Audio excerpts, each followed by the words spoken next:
For the first time in 9 years, the SEC is a no-show with college football's national championship on the line. Is the dynasty over, or will Alabama regain its status without the country's best wide receiver and one of the program's greatest ground gainers of all time? And also an in-depth look at Georgia and Florida.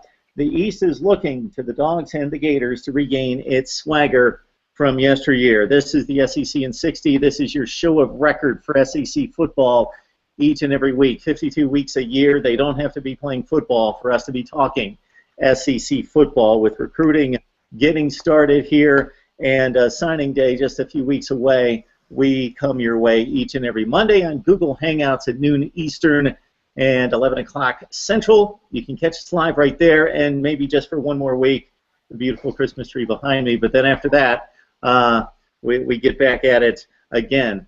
Most of you catch us on the video cast, which we upload to YouTube just a couple hours after the actual live broadcast on Monday.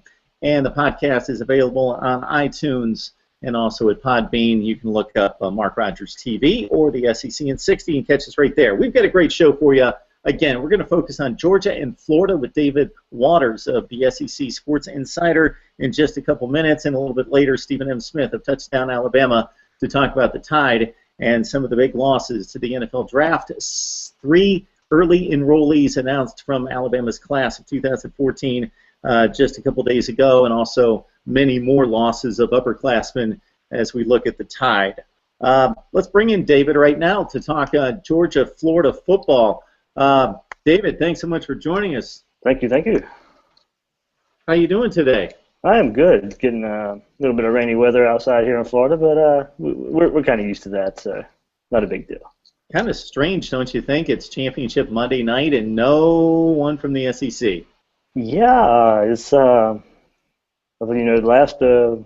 great Rose Bowl between USC and Texas the last time. So the great game that was. Maybe tonight will bring us more of the same, but it does feel a little weird. I'm not gonna lie, but it is what it is, and they'll look back to get there next year. Yes, Urban Meyer started the run, and he's ended the run, and we'll see what his football team has for us tonight. And as you mentioned, Texas USC, a classic, and this has the makings. Don't know if it's going to deliver, but it certainly wouldn't surprise me if we have Don't count that Urban Meyer guy out. What's that? So do not count that Urban Meyer guy out. Can't do that. No. He's proven that way too many times at too many stops. All right, the Bulldogs would like to be talking about a national championship coming up soon. I know that there were some folks out there that thought this to be maybe a dark horse of sorts to make a national championship run, but a few letdowns during the regular season. Of course, the loss of Todd Gurley about 5 or 6 games in. He came back and finished it out, but of course got hurt late in the season as well. Coaching changes, not of course at the top, David, to talk about, but you bring in a new offensive coordinator for Georgia in Brian Schottenheimer. He's been an NFL guy for the most part, going back to 2001. He started off as a quarterbacks coach after a stint with Syracuse and USC. If you just strictly look at the numbers, not very impressive in the NFL, but I think we've got to consider the Rex Ryan factor, a defense-first team in New York. He did get the offense to 2 AFC championship games with a lot of ground and pound and not much of a passing attack. With the St. Louis Rams, he hasn't had the services of Sam Bradford. He's had to work with the likes of Austin Davis. So just your thoughts about the hire of Brian Schottenheimer and how you think that fits what Mark Richt likes to do in Athens. I think the pairing is good. Like you said, his numbers in the NFL didn't really speak to well, but I think the pairing with Richt it will probably pay off. Like you said, he didn't really have a quarterback a lot in the NFL. I think his 9 seasons as an offensive coordinator, his offense finished in the top half of the NFL only twice. But I really think the pairing with Rick is a pretty good pairing. I mean, we know Rick's offense, and especially next year with Nick Chubb, that offense is not going to be that complicated. It's going to be give the ball to Chubb. He's going to do his job. They will have a little bit of a quarterback battle with Bryce Ramsey, and that's probably going to be the starter next year. But there will be a little bit of a quarterback battle. It will be a blank slate. But with Schottenheimer, the funny thing, he is a UF alum.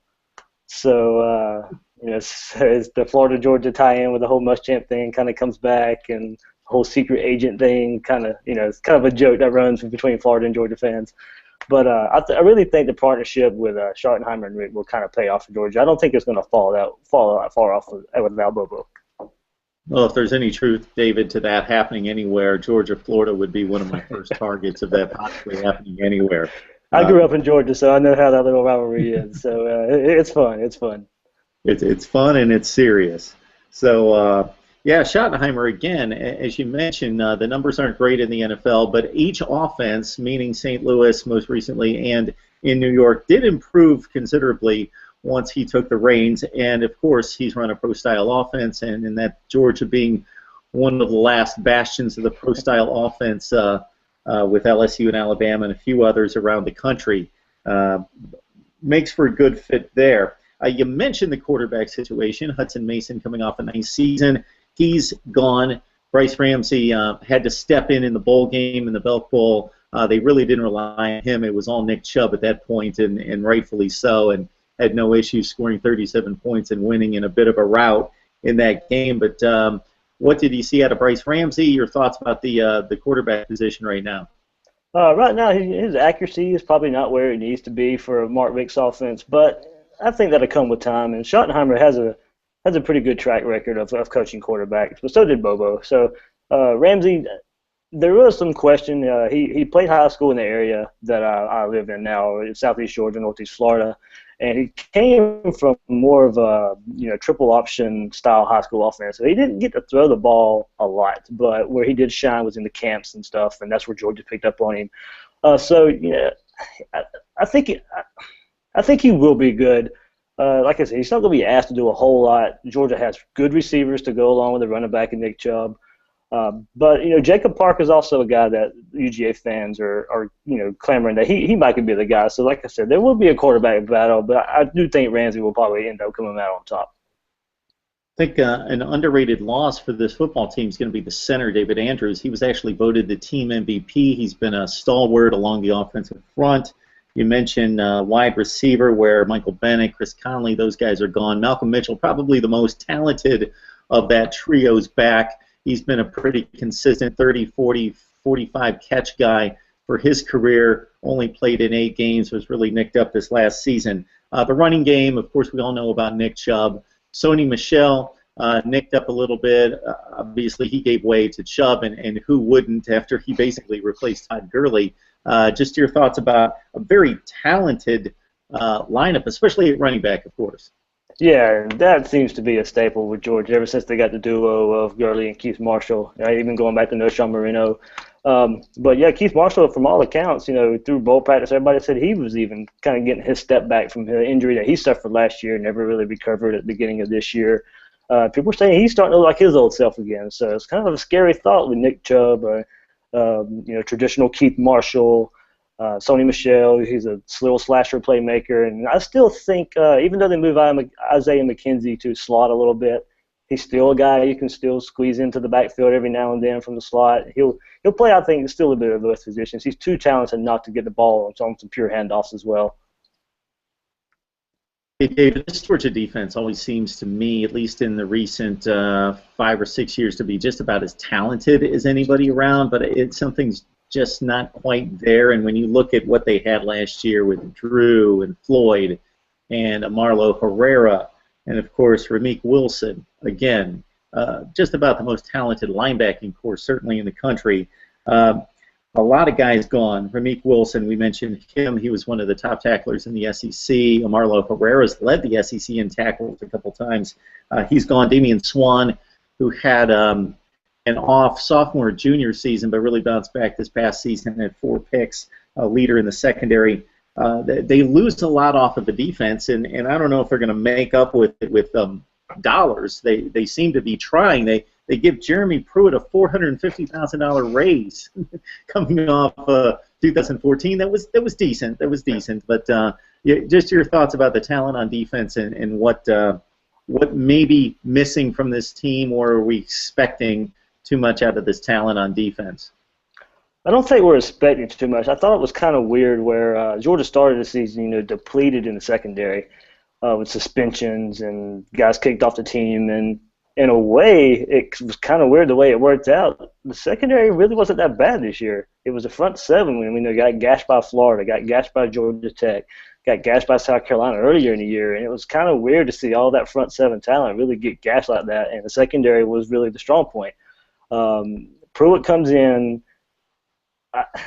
The issue I had with Pruitt, I do think he's a great coach, but when he was as an assistant at Bama and got the defensive coordinator job at FSU, he was already walking into already great made defenses. He never had to build one.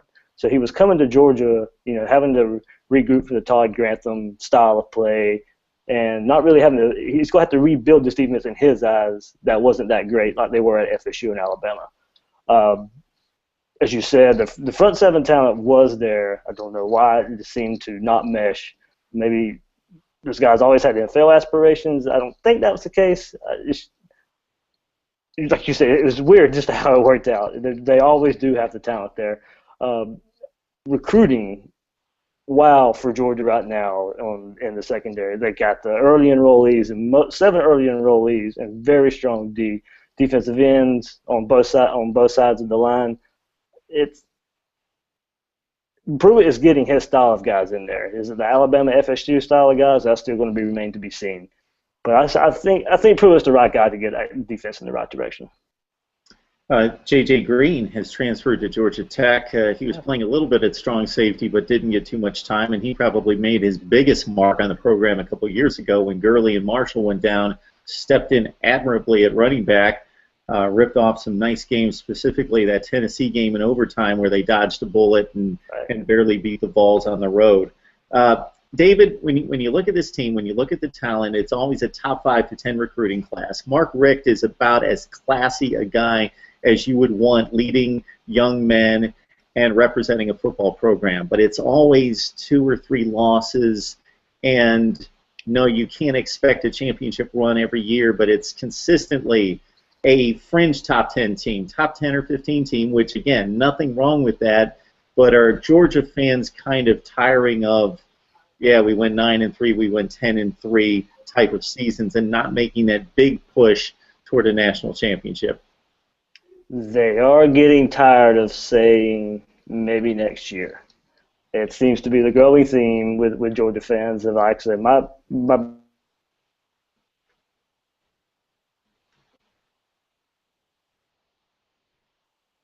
they did struggle. 2008, they were preseason number 1. Got blasted by Alabama and Florida that year. Florida ends up winning the national championship that year. And then 2009, 2010, they struggled. And that's when, if a move was going to be made to get rid of Mark Richt, it should have been then. Because he has rebounded. Had the great 2012 was a batted down pass away from maybe playing Notre Dame in the national championship when they played Alabama in the SEC championship game that year. They probably would have won the national championship that year. So that's how close they have been. But you're right. They seem to be on the cusp every year, and then something goes wrong with suspension, injury, have to kick a key player off the team.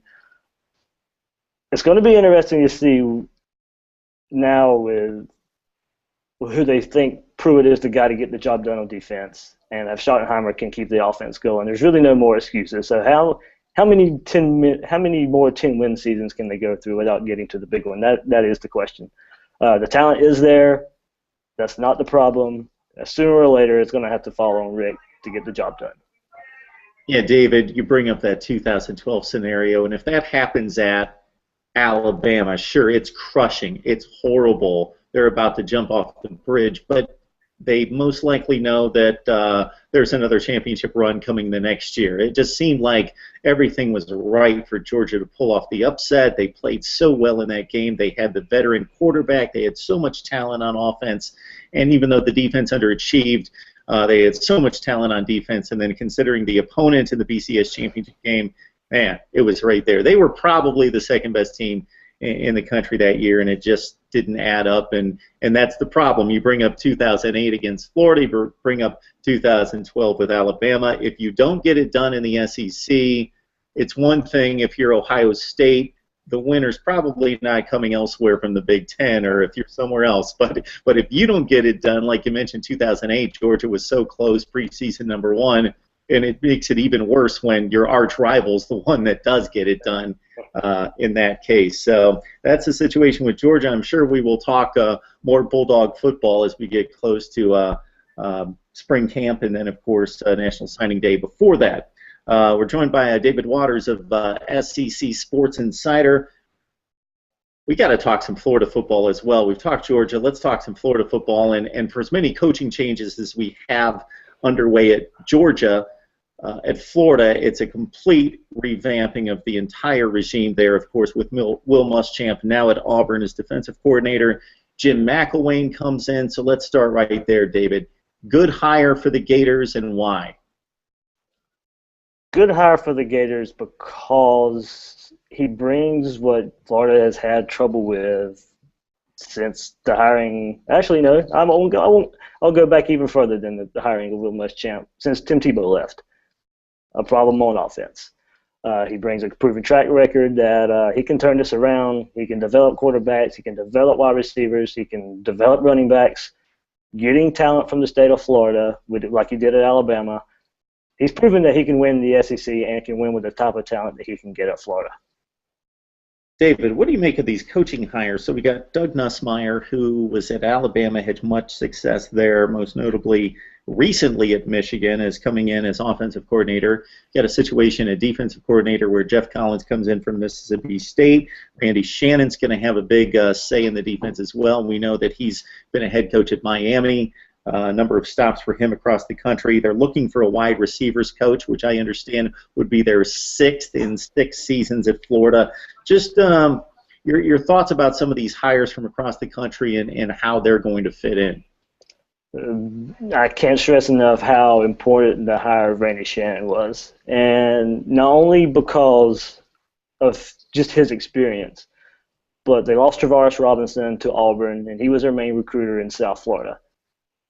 Bringing Randy Shannon, who was a head coach, at Miami, like you said, highly respected from the high school coaches down there in the South Florida area, recruited that area while he was at Arkansas, got some big-time guys to go all the way there. It's a lot easier to get him to go right up the road to Gainesville. So Randy Shannon, that definitely was the home run hire of McElwain's of staff. But, I mean, the Nussmeier hire, it's going to work out pretty well, since they've been together since 2003 under John L. Smith. Nussmeier and McElwain have. They know each other well. They speak the same language, so there's no learning going on there. They're bringing in the different type of offensive coordinator. They've worked together for so long, and they know what they need to do. They need to stabilize and develop a quarterback in the wide receiver position. They've done that before together, so they're a 3-4 hour conversation is now only a couple-minute conversation. They know what they want to get accomplished together. I mean, they need to dive into the roster and figure out what type of players they have, with the skill of each player. Let the quarterback battle play out in the spring, maybe even early the fall. But they both know what they want, as they've done it together for so long. Joined by David Waters of SEC Sports Insider, does some excellent work there. You either watching or listening to the SEC in 60. We come your way each and every Monday on the SEC Fans Radio Network. So that's SECRadioNetwork.com, or you catch the video on YouTube at Mark Rogers TV. We also have it available via podcast at Podbean or at iTunes. Just look up the SEC in 60 or Mark Rogers TV. All right, David, let's run down some personnel for Florida. I kind of took some notes as I watched the Birmingham Bowl, and Gator fans don't want to see anything close to the Birmingham Bowl anytime soon. Hopefully they can get things turned around, but it may take a few years, coming off 7-5 with the bowl victory. So good news on the defensive side of the football, and Jonathan Bullard, Antonio Morrison, also Michael Taylor coming back. Well, actually, Michael Taylor is the senior, not coming back. I mentioned Morrison and Bullard. Morrison leading the team in tackles with 101. Those guys coming back, and, of course, one of the top cover corners in college football in Vernon Hargrave. So despite the win-loss issues over the past few seasons, the defense really has been a mainstay. It has. And you can look at the starting in the secondary. The secondary has been, under Will Muschamp, was definitely the strongest suit of the defense. this past year, the defensive line, the defensive end specifically with Dante Fowler, Alex McAllister, Brian Cox Jr. all stepped up. Before that, it was a defensive tackle position. Sharif Floyd, Dominic Easley. Those were Urban Meyer recruits, but still flourished under Muschamp's tutelage. Jeff Collins from Mississippi State, as he comes in, he's got plenty to work with. He mentioned while he was watching bowl practice and stuff, he goes, it's hard to, it was hard to see all these toys and not get to play with them. Well, it's your turn now, so he gets to play with these toys for a spring and fall practice and see what he can come up with. He said he still likes to keep the buck position going around where he can move guy over to center to the outside, much like Dante Fowler did. You saw the havoc he wreaked all season, and specifically the Birmingham Bowl. He went out on a high note, and it's what he's done all year. But yeah, like you said, Vernon Hargraves returns. Jeff Collins, when he coming from Mississippi State, he struggled a little bit. Mississippi State struggled a little bit with their secondary last year, so it's going to be interesting to see if that's his philosophical approach, and that's why it was a little down, or Florida's got the talent there. It'd be rough not to have a little bit of success there. So recruiting's got to get picked up a little bit, for these guys. But the defensive talent is there. They can't say that's going to be an excuse anymore. Antonio Morrison coming back. He's the leading tackler from this past team this past year. Question is, it's going to be kind of scary. He did get injured in the bowl game. It was a pretty serious injury. You could hear him screaming, on the field during the broadcast. Florida has kept it pretty quiet, and McElwain hasn't really come out and said, he has said they're going to keep it quiet. They're not releasing much info about Morrison's injury, so we don't know how serious it's going to be. But him coming back, it's only a positive for Florida. Yeah, I was going to mention the same thing. I didn't want to speculate, but Morrison got kind of engaged with a couple other people on a tackle, and that was one of the scarier sights recently that I've seen on a football field, actually watching on television and being able to hear the pain and the anguish with Antonio Morrison. Hopefully he's going to be sound and ready to go, at least by summer camp. On the offensive side of the football, much different than defensively, where they've held up as a top 10 sort of unit despite, again, a lot of losses. It's been all offense. Mostly special teams as well that have let down the Gators in recent years. Matt Jones going to the NFL. I was a bit surprised by that decision by Matt Jones, coming off a decent season, a decent career, but especially considering all the running back NFL talent coming out of the Big Ten and other places. I don't know how well he's done for himself there. Kelvin Taylor broke out of the scene as a freshman, much heralded #1 running back recruit coming out of high school. He's had a couple of decent seasons. Adam Lane was the running back of choice in the bowl game after hardly seeing the football during the regular season. Let's start at the running back position and start to size up this offense, David. Like you said, Fred Taylor, he's proven himself for 2 seasons now. But I think last time we talked, I said we looked going into the bowl game. I said it would be a good time to get Adam Lane some carries, and boy, did he take advantage of it. He was a Birmingham Bowl MVP. Fans have been clamoring to see him since the spring, and never really got on the field until the end of the year. And he showed out during the Birmingham Bowl. And rumor was, I heard during exit interviews that DJ Durkin told him you should have been playing a lot more. So it's kind of weird, the Muschamp philosophy on offense. He for some reason didn't want to play a lot of young guys, whether they did something bad in practice that we'll never know of, and they never saw the field. But that's all ever done with. There's plenty of talent to work with in the running back position.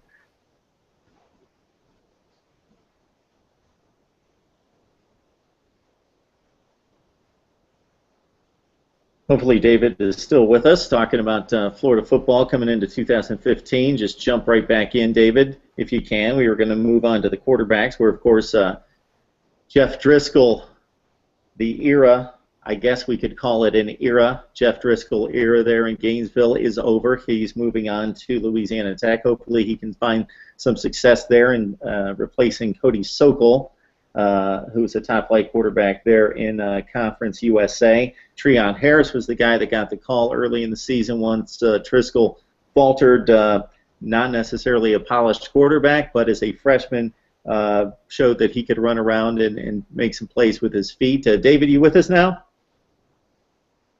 David not with us, so just talking again. Florida football and Treon Harris looking to keep his job that he established after about 3 or 4 games of replacing Jeff Driscoll in 2014. Demarcus Robinson, the big playmaker that's coming back to this team with 53 catches and 7 touchdowns next season.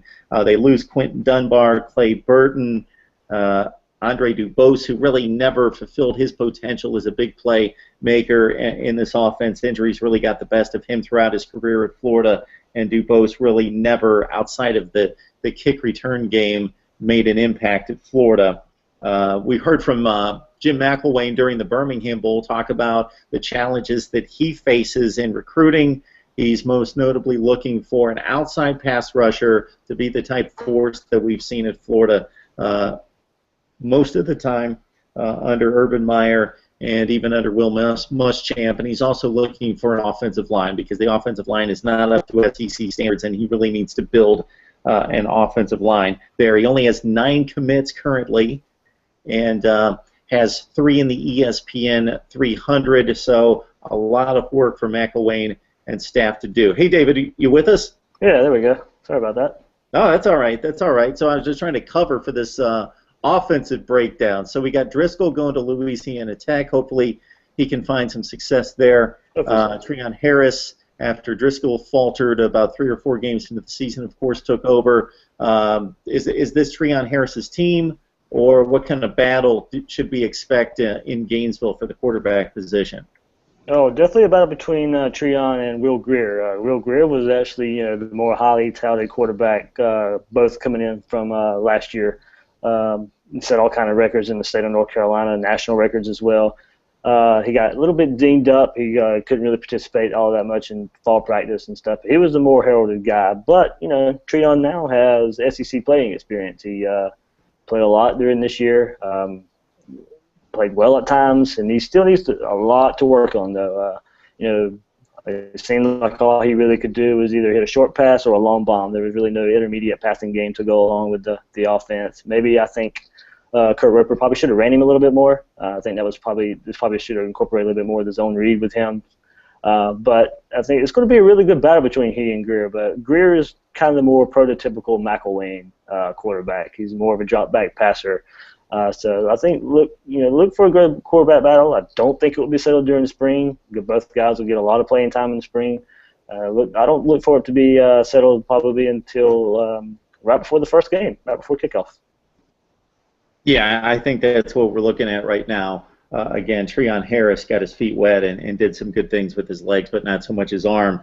And despite the upheaval at quarterback, with Driscoll faltering and Treon Harris not necessarily being the kind of passer downfield, Demarcus Robinson still turned in a nice year, and he's back for his junior season in 2015. They lose a lot of guys in the receiving core, David, but I don't think anyone that's going to cause any lost sleep for Gator fans, guys like Quentin Dunbar, Clay Burton, Andre Dubose, who really never fulfilled his potential, really was nicked up throughout his career there at Florida. So looking for playmakers on the outside for Florida. Yeah, like you said, Demarcus Robinson's the obvious choice. Can probably make any catch on the field. Still needs to be a little bit more polished. There was a lot of drops he had, but that was, it's interesting to see how better the receivers are going to get if they can get better quarterback play. But that's where it starts. As you said, Quentin Dunbar, not a big loss. We saw in the Birmingham Bowl, little Amal Fullwood, tall, 6'5", wide receiver, somehow took a screen pass almost 80 yards. Outran everybody on the East Carolina defense. We didn't see that. I think he had less than 15 catches on the whole year. Looked at to be a bigger playmaker than that. The move, Brandon Powell probably is not going to be playing running back next year. A lot of talk of he probably going to be moved to the slot in McElwain's offense next year. A little quick slash guy. I think it'll be a great move for him. Get the ball in his hands. He's probably Florida's best home run threat as far as taking a short pass and hitting the home run. Wide receiver is still going to have to be a position of recruiting need. It's basically the whole side of the offense was a drop ball under Muschamp, so specifically at wide receiver. It's going to be interesting to see Michael Wayne and Nussmeier work their magic and see if that's gonna take place. Especially we don't know who the wide receiver coach is yet. You know, you talked about the instability there. Some talk it may be the wide receiver coach from Oregon. His name escapes me right now, but there was some talk this morning that's the reason that the hire hasn't been made yet. It's because they're just waiting on that game to get played and done. Okay, I can't come up with his name either, but I'm thinking wide receiver coach, Oregon, go get him. That would be the guy to go get. That would probably be a good move. We mentioned just a few minutes ago, as of about a week ago, David, they had 3 ESPN 300 commits. They had 9 commits overall. That was as of about 7 or 8 days ago. So McElwain's got some work to do to catch up with the rest of the SEC and the recruiting trail. Oh, by far. He can't wait for this dead period to get over with. And most Gator fans can't either. There's no telling where, no telling what can happen. I mean, Florida will get players. How many? Probably not so many this year. Jalen Merrick, offensive lineman from New Smyrna Beach, yesterday committed to Arkansas, so that was a position of need for Florida. Couldn't close him in. It's interesting to see where this goes. Lost Sharon Jones was a quarterback commit out of California. He hadn't heard much from McElwain and company since they got hired. He committed to Tennessee last week, so that's another one gone. As you said, only 8, 9 guys committed right now. He's waiting for this dead period to get over with. There's still big names on the board. Byron Coward out of Tampa, C.C. Jefferson from down the road out of Harry Jacksonville, Baker County, Martez Ivy, offensive lineman from Apopka here. That's the big guy. That's the guy Florida needs and Florida wants. The other guys, yes, they're big names, but they're on the defensive side of the ball where the need is not quite as much as what Florida needs, as Florida can get right now. But offensive side of the ball right now, Martez Ivy, and keep a name on him. There's some speculation he could early commit.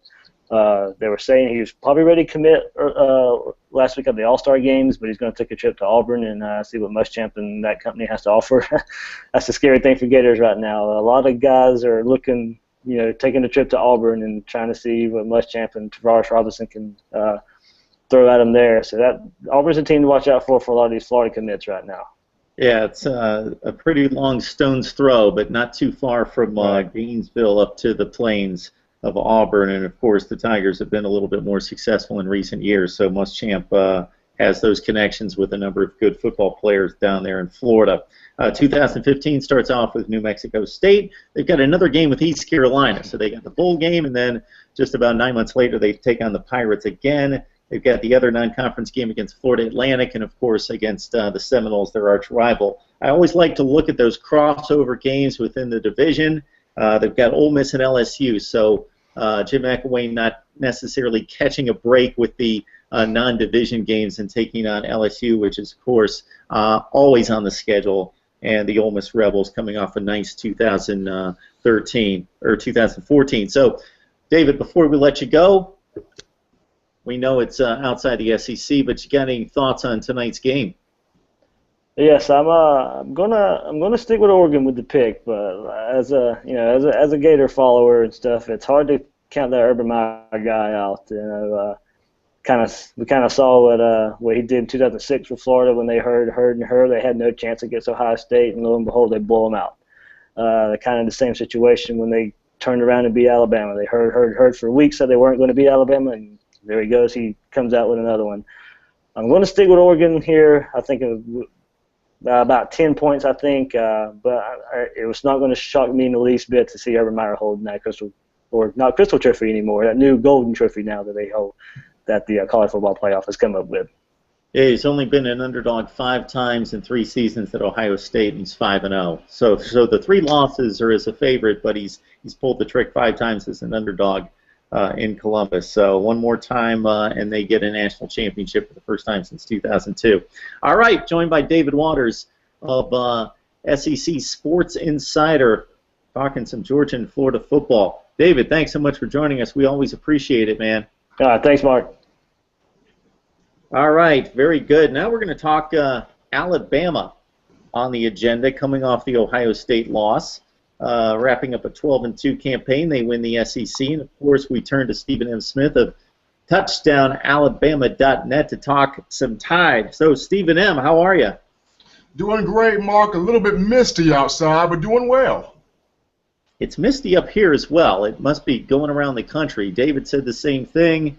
We're getting the same thing. If it dropped about 3 degrees here, it'd be snowing. So take your choice. It's a bit dreary out and a bit dismal, but again, it's the second week of January, so that's what we've got to deal with.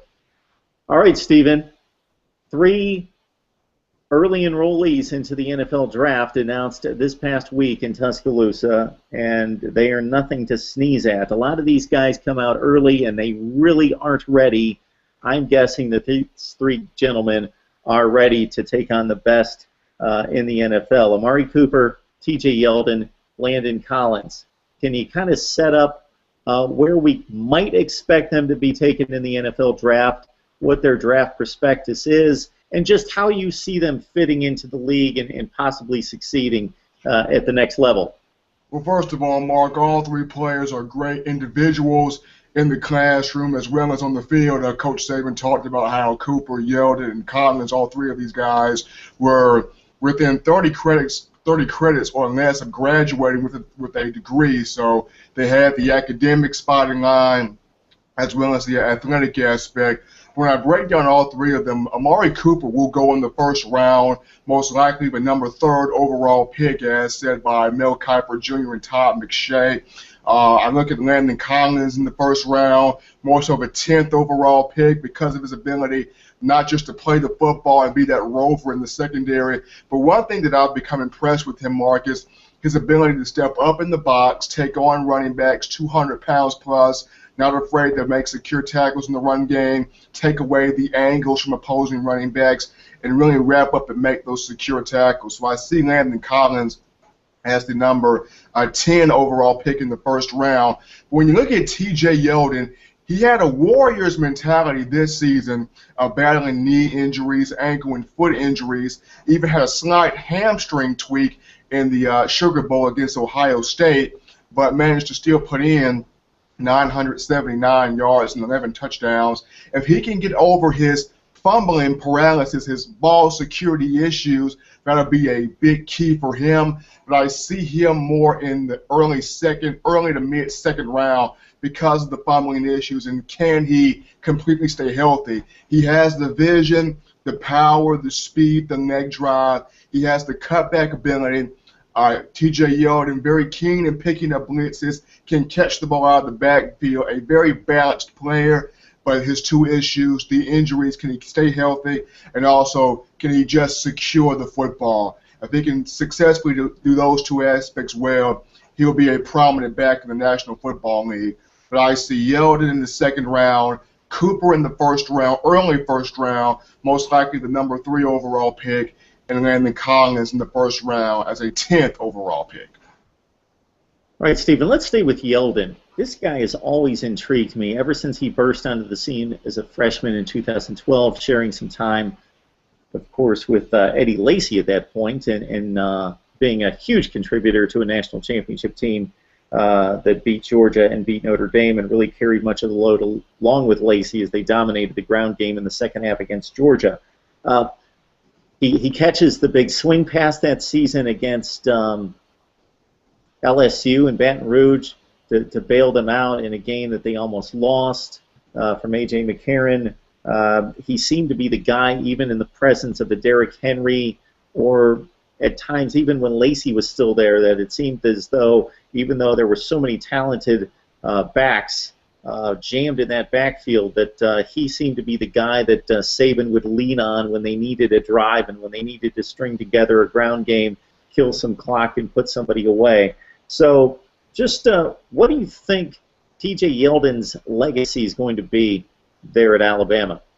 I think his legacy is going to be the quiet guy that got it done, Mark. T.J. Yeldon, a guy of very few words. I got a chance to speak to him on last week during Alabama's NFL draft presser, and all he said was, "I'm just ready to play ball." That's it. I'm just ready to play ball. A man of very few words, but he's a guy that did a great job of carrying the load for Alabama in his 3-year career. You talk about an individual that stands third in Bama history when it comes down to rushing touchdowns. He's behind Mark Ingram, who ended his career with 42, and Sean Alexander, who ended his career at Alabama with 41. So T.J. Yeldon at 37 rushing touchdowns, a great career. Like I said, a balanced back, great speed, vision in the hole, power guy, great cutback ability. But I think his leadership he was that quiet guy that didn't do a lot of talking, but he led by example. He ran the ball well by example. And when it was needed to, he got in the face of his teammates and let them know when they were not executing.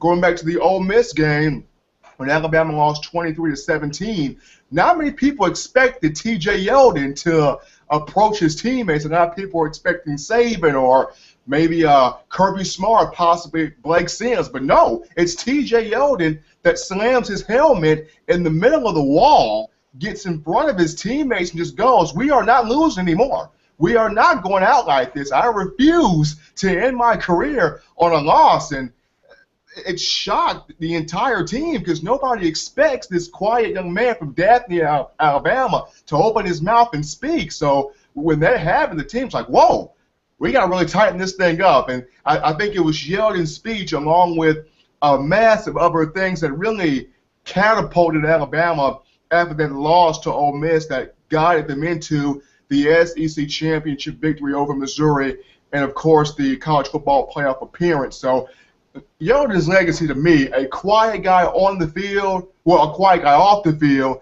but a guy determined on the field, good running back, a balanced player. And sometimes that's what it takes, the quiet guy with a lot of clout to speak up. You know, if it's Des Bryant, then everybody hears that nonstop every day, all day, so it's like, he's just spouting off again like he is constantly. But when somebody like Yeldon has something to say, people tend to listen, especially when he posts the kind of numbers and the productivity in key spots as he did.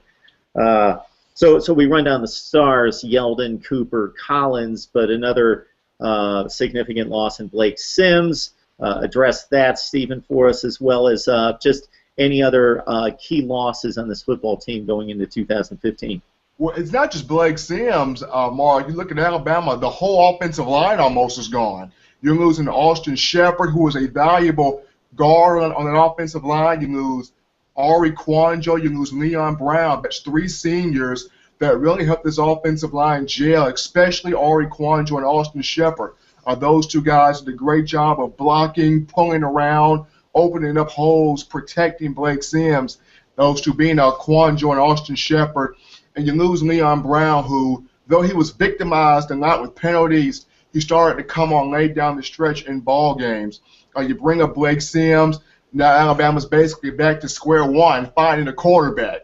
They were at that step last season trying to replace A.J. McCarron, but the one thing Alabama did have was Blake Sims knew the system. He knew the players around him. He knew the coaching staff. He knew the team. So even though Blake Sims didn't have that much playing experience coming into the season, he knew the people around him, which gave him that edge. With Alabama losing Blake Sims, you got to find who's the next person that gives you that edge. And though Jake Coker has been in Tuscaloosa for a season, you don't really know if the chemistry is quite there yet. You have Cooper Bateman and Alec Morris, who've been there for 2 seasons. Both of those guys are improving. Of course, Blake Barnett, the freshman enrollee, a lot of people are very, very high on. David Cornwell, the other quarterback that came into the 2014 class, a lot of people are high on him. He still has a ways to go with the footwork and the ball placement, but I believe he can get there. But when you talk about Blake Sims, he's a guy that had the chemistry. I felt like he was the glue to the team to keep the team together, that kept the team focused. He was a very determined individual, and he leaves as Alabama's single-season passing leader. I mean, you had people that honestly thought that Blake Sims couldn't pass for 1,000 yards. The man put up 3,000 in one season, 35 total touchdowns, and he completed 64.5%. That's not bad. I will take that line any day of the week. And along with those guys, Alabama will be without Justin Fowler, who in my opinion is the best all-around player on this team. At the fullback position, Justin Fowler can block, he can catch the football, he can run the football. He's just a bona fide team player. I think it was pretty evident in those first 4 or 5 games with Blake Sims that Lane Kiffin and Nick Saban had the right plan with him. He came out against West Virginia. He played a solid game, not spectacular. He wasn't asked to make many throws that he wasn't capable of making or any reads that he was not capable of making.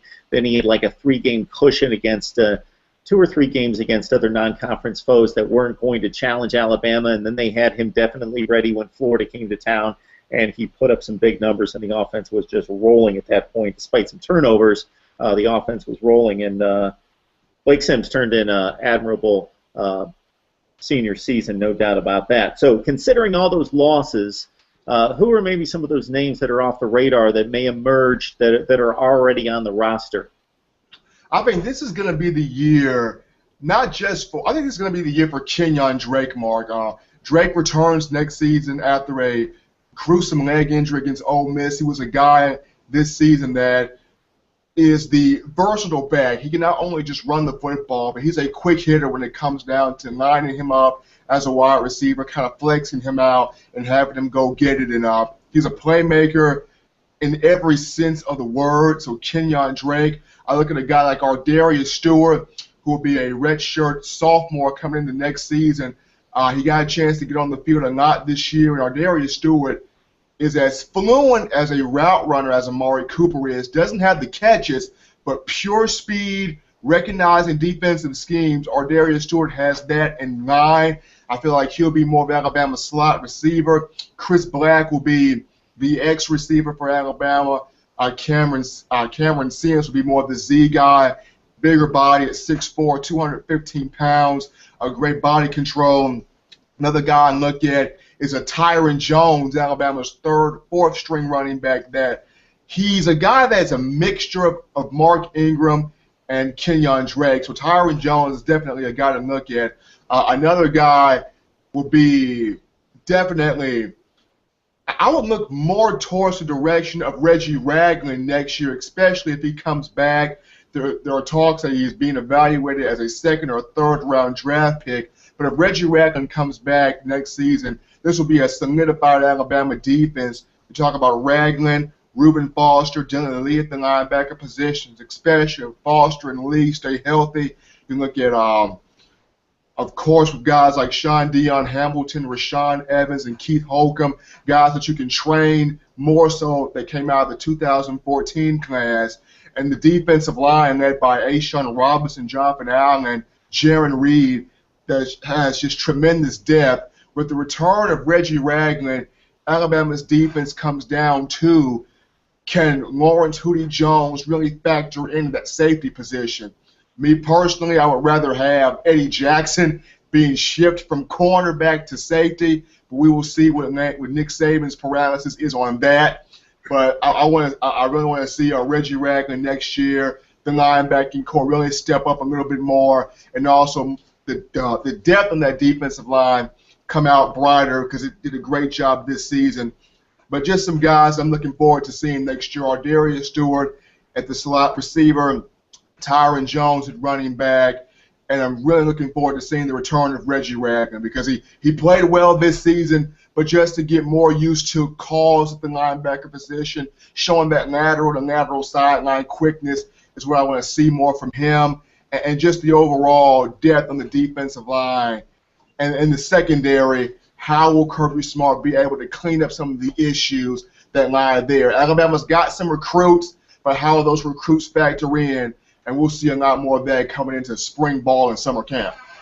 Yes, Stephen, it's almost a joke for me to ask you how the recruiting class is coming together because we know it's going to be a great recruiting class. I think there's no doubt it's going to be number 1. It's not even that close to number 2, that it's that substantially better at this point based on the top 300 numbers, the top 100, and all the various classifications of 5 stars, 4 stars that the Alabama class is shaping up as another all-time great class. At least the projection. So you get the commit from the 5-star Damian Harris, the running back, this week. So can you give us a couple other highlights or maybe a few battles out there that Alabama's waging with some other schools to bring in a couple other key guys? Well, I know that they're battling with Florida trying to get C.C. Jefferson on the defensive line. C.C. Jefferson, a very rangy pass rusher, a guy that Nick Saban's very high on. He loves players on the defensive line that can create leverage, that can get inside, attack opposing quarterbacks, have those long arms to stop the run. So C.C. Jefferson's a guy that Saban's really going after. The Crimson Tide were able to bring in Darren Payne. They got the transfer from Georgia, Jonathan Taylor, to come in. Kendall Shepard, a 5-star cornerback. Alabama was able to get a commitment from him, which is huge for the secondary. Of course, you mentioned Damian Harris, running back from Kentucky. Alabama had a former running back from Kentucky, that being Sean Alexander. Crimson Tide fans know how special he was, so hoping to get that Sean Alexander production in the future from Damian Harris. And, of course, Blake Barnett, the young man from San Diego, California, who everybody is really, really high on. And I'm gonna really get a chance to see him this spring and this quarterback battle that will definitely be epic with the likes of not just Coker, Barnett, but also Alec Morris, Cooper Bateman, some of these guys that have been here that you can't really sleep on because they have some tools to take to the table that I'll be willing and ready to watch out for and kind of keen in on with this pen and this camera in my back pocket. Oh, Stephen M. Smith joins us from touchdownalabama.net as well as a number of platforms. Join him on Twitter at ESPN_the future, or it's just future, right? It's just future. It doesn't even really matter no more. It doesn't really, Mark, I'm seriously going to change this to Team No Sleep in the next 3 weeks. I'm loving that name. I just think that just says it all right there.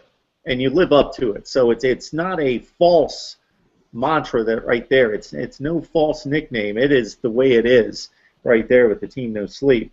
Stephen M., tonight there's a game being played that doesn't involve the SEC. And the last time the SEC did not have a stake in this game, you were just like a little kid running around at that point. 2005, Mark. USC, Texas, 2005. One of my favorite national title games of all time. You had Mac Brown, Pete Carroll, Matt Leinart, Vince Young, Lima Swede, Tyrone Bing, Dwayne Jarrett. Right. So many playmakers. So your typical Alabama fan or SEC fan, how interested are they in watching tonight's game, do you think?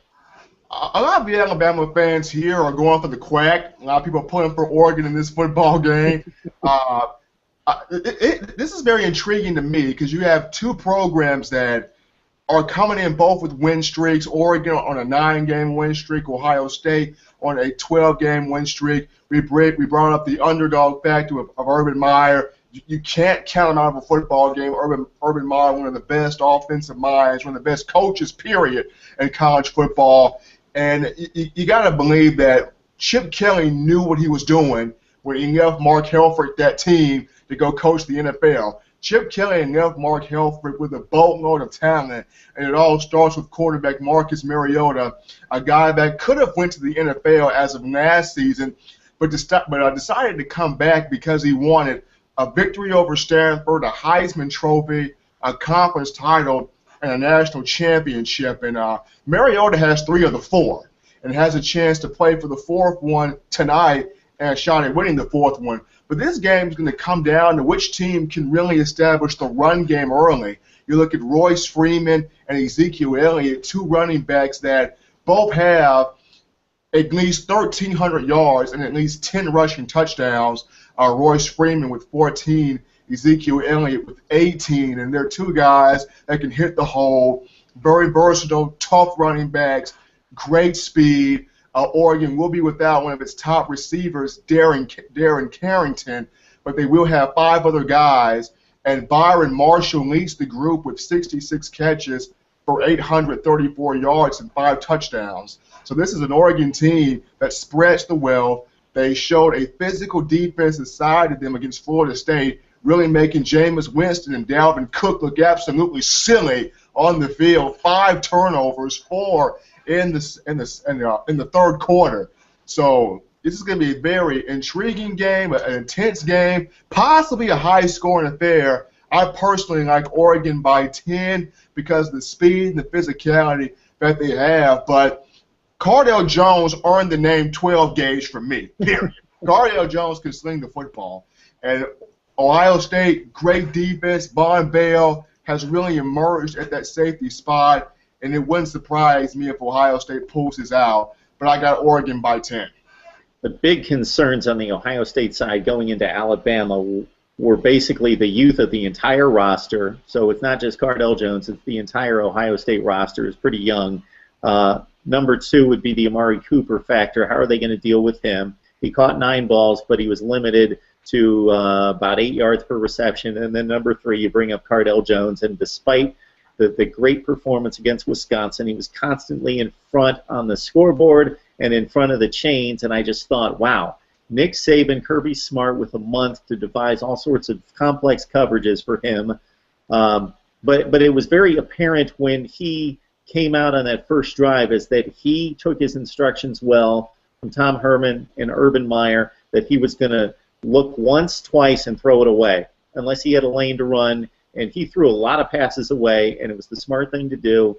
And he played a very structured game and stayed within the structure and did very well. So we'll see what Cardale Jones has after another 10 days of learning game film here. And it was not just him being structurally sound, Mark. Tom Herman did a great job of settling Cardale Jones into the game by using the hot hand of Ezekiel Elliott. I mean, you just don't rush for 11.5 yards per carry against Alabama. That doesn't happen too often. And Ezekiel Elliott, 230 yards rushing, 2 touchdowns, including just an 85-yard burst that put the game in the coffin for Ohio State and just shredding Alabama's defensive line. So you got to give Ezekiel Elliott a lot of credit for running the football, running with purpose. Ohio State's offensive line did a dynamic job. And Tom Herman recognizing that, yes, I have a third-string quarterback that has some confidence, but let me continue to settle him down by using a running back that not only has speed and power, but also vision, quickness, and is very tough to bring down in the open field. Ezekiel Elliott did a dynamic job. So he is the guy we lean on, not just for Alabama football, but as you can hear, the SEC and really the entirety of college football. Stephen M. Smith of Team No Sleep or Touchdown Alabama. I am really going to change that to the Twitter name the next month. Most likely in the next month, that will be the handle. Hey, as long as I can search Stephen M. Smith and come up with you so I can get a tweet out to you or a direct message, you do whatever you want with the rest of it, and we'll go with the flow, Stephen. Hey, no problem with that, Mark. All right, Stephen, you enjoyed the game tonight. For once, again, the SEC, since going back to Texas USC without a dog in the fight, and Alabama, of course, not in sight as well. So I guess the positive is you can just kind of kick back and enjoy it tonight. I'm going to still be tweeting. It's work even when Bama's not involved. I will still be tweeting. Good stuff. All right, Stephen M. Smith of TouchdownAlabama.net. And this is the SEC in 60. I'm Mark Rogers. You join us every Monday right around noon Eastern Time, 11 a.m. Central. We get the podcast and also the video cast on YouTube out to you just a couple hours after that on Monday afternoon. And join us on the SEC Radio Network.com. So it's the SEC Fans Radio Network. And so look it up by putting in SECRadioNetwork.com, and you can join us there each and every weekday at 2 o'clock Eastern Time and 1 o'clock Central. So Ohio State, Oregon, enjoy it tonight. We'll be back next week, and may God bless you, and enjoy the football.